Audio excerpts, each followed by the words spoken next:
여러분, 우울증 약을 몇 년째 먹어도 나아지지 않는다면 그 원인이 뇌가 아니라 몸에 있을 수도 있다면 어떨 것 같으세요? 오늘은 조금 낯선 이야기를 해보려고 해요. 물론 아직 확정된 사실은 아니고 이제 막 주목받기 시작한 초기 연구 단계라는 점을 먼저 말씀드릴게요. 하지만 왜 이 이야기가 지금 전 세계 정신의학계에서 화제가 되고 있는지 그 이유는 함께 짚어볼 만하다고 생각합니다. 우울증은 마음의 병이라는 통념이 있었습니다. 우리는 오랫동안 우울증을 세로토닌이 부족해서 생기는 병이라고 배웠어요. 그 설명이 틀린 건 아니에요. 실제로 많은 분들이 세로토닌 계열 항우울제로 큰 도움을 받고 계시죠. 하지만 이 설명만으로는 부족한 부분이 있었어요. 우울증 환자 중 약 3분의 1은 기존 항우울제로 여러 번 바꿔가며 복용해도 별다른 효과를 보지 못하거든요. 이걸 치료 저항성 우울증이라고 부릅니다. 그리고 최근 연구들은 이 그룹의 상당수에서 공통적인 특징 하나를 발견했어요. 바로 혈액 속 염증 수치가 높다는 거예요. 몸의 염증이 기분에도 영향을 준다면 어떨까요? 우리 몸에 상처가 나거나 감염이 생기면 붓고 열이 나잖아요. 이 반응을 일으키는 물질들, 그 중에서도 IL-6라는 물질이 뇌에서도 비슷하게 작동해서 기분과 의욕, 에너지 수준까지 떨어뜨릴 수 있다는 게 최근 연구들이 말하는 핵심이에요. 실제로 우울증 환자의 약 3분의 1꼴로 이런 염증 수치, 그러니까 CRP나 IL-6 같은 지표가 정상보다 높게 나온다는 연구 결과들이 쌓여왔어요. 그래서 영국 브리스톨 대학 연구팀이 직접 검증에 나섰어요. 올해 5월 국제학술지 JAMA Psychiatry에 발표된 연구인데요. 류마티스 관절염에 쓰이는 톡실리주맙이라는 항염증제를 기존 항우울제로 효과를 보지 못했고 염증 수치도 높은 치료 저항성 우울증 환자들에게 투여해 본 건데요. 30명의 환자가 참여했고 14명은 실제 약을, 16명은 위약을 투여받았어요. 4주 뒤 결과는 이랬습니다. 톡실리주맙을 투여받은 그룹의 관해율, 그러니까 우울증 증상이 사실상 사라진 비율이 54%였고 위약 그룹은 31%였어요. 5명 중 1명은 이 약 덕분에 추가로 증상이 나아졌다는 계산이 나오는데요. 참고로 가장 널리 쓰이는 항우울제 SSRI 계열의 경우 이 수치가 7명 중 1명 정도로 알려져 있어요. 피로감과 불안, 삶의 질에도 개선이 나타났습니다. 그런데요, 여기서 중요한 이야기를 해야 할 것 같아요. 이 연구는 겨우 30명을 대상으로 한 아주 작은 파일럿 연구예요. 참여자 수가 적다 보니 통계적으로 확실한 차이라고 단정하기는 아직 이르다고 연구진 스스로도 밝히고 있어요.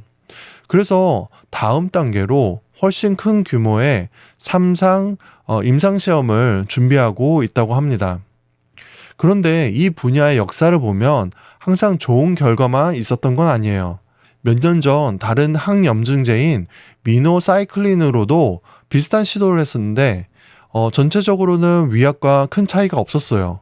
염증 수치가 특히 높았던 일부 환자들에게서만 반응이 좋았죠.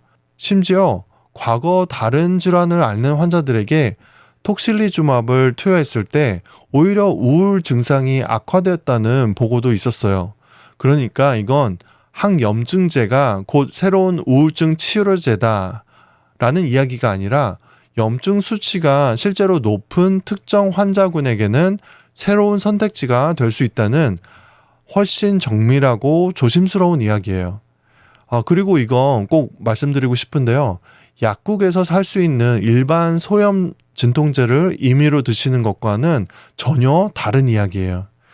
연구에 쓰인 약은 심각한 감염 위험 같은 부작용 때문에 반드시 전문의의 관리 아래 처방을 받아야 하는 약이고 지금은 임상시험 단계입니다. 지금 드시는 약을 임의로 바꾸거나 끊는 일은 절대 없으셨으면 해요. 빠른 효과를 내는 또 다른 흐름들이 있습니다. 치료 저항성 우울증을 공략하는 방법이 하나가 아니라 여러 갈래로 늘어나고 있다는 것. 이게 오늘 영상에서 제가 정말 전하고 싶은 이야기인데요. 염증을 다스리는 접근이 있다면 뇌회로 자체를 빠르게 재조정하는 접근도 최근 몇 년 사이 빠르게 자리 잡고 있습니다. 에스케타민 비강 분무제는 2019년 미국에서 승인된 이후 국내에서도 이미 처방되고 있는 약인데요. 기존 항우울제가 효과를 보려면 몇 주가 걸리는 것과 달리 몇 시간에서 며칠 안에 효과가 나타날 수 있다는 게 가장 큰 차별점입니다. 자살 위험이 높은 급성기 환자에게 특히 중요한 이유죠. 먹는 약 중에서는 덱스트로메토르판과 부프로피온을 함께 쓰는 복합제도 있는데요. 임상시험에서 관해율이 위약보다 훨씬 높게 나왔어요. 최근에는 이 두 가지 접근을 함께 범용하는 시도까지 보고되고 있고요. 약물이 아닌 방법도 빠르게 발전하고 있어요. 스탠퍼드에서 개발한 가속 TMS, 그러니까 자기 자극 치료 프로토콜은 기존에 몇 주씩 걸리던 치료를 단 5일로 압축했다는 점에서 주목받고 있습니다. 물론 아직 모든 병원에서 받을 수 있는 치료는 아니고 접근성 문제는 남아 있어요. 여기까지 여러 이야기를 드렸는데요. 사실 오늘 영상에서 제가 진짜 하고 싶었던 말은 따로 있어요. 치료 저항성이라는 말 참 아프게 들리잖아요. 마치 나라는 사람 자체가 치료에 저항하는 것처럼 내가 뭔가 잘못하고 있는 것처럼 느껴지게 하는 말이에요. 그런데 오늘 살펴본 연구들이 말하는 건 정반대예요. 낫지 않는 게 여러분의 잘못이 아니라 의학이 아직 여러분의 몸을 완전히 이해하지 못했을 뿐이라는 거예요. 누군가에게는 세로토닌이, 누군가에게는 염증이, 또 누군가에게는 뇌회로의 다른 지점이 원인일 수 있고 그 답을 찾아가는 연구가 지금도 계속되고 있다는 것. 그게 오늘 제가 전하고 싶었던 핵심이에요. 그렇다고 오늘 당장 뭔가를 바꾸시라는 이야기는 아니에요. 다만 다음 진료 때 담당 선생님께 제 염증 수치도 한번 확인할 수 있을까요? 라고 물어보는 거. 그 작은 한마디 정도는 시도해 보셔도 좋을 것 같아요. 막연한 희망이 아니라 오늘 당장 해볼 수 있는 아주 작은 한 걸음이니까요. 치료가 잘 안 맞는다고 해서 포기할 이유는 없어요. 여러분에게 맞는 치료법이 아직 발견되지 않았을 뿐 그 답을 찾아가는 과정은 지금도 조금씩 넓어지고 있습니다. 오늘 영상 어떠셨나요? 비슷한 경험이 있으시다면 댓글로 편하게 나눠주세요. 여러분의 이야기가 또 다른 누군가에게는 큰 힘이 될 수 있으니까요. 지금까지 정신질환이 있어도 의미 있는 삶을 살고 싶은 여러분의 동료 지원 크리에이터 조우였습니다. 감사합니다.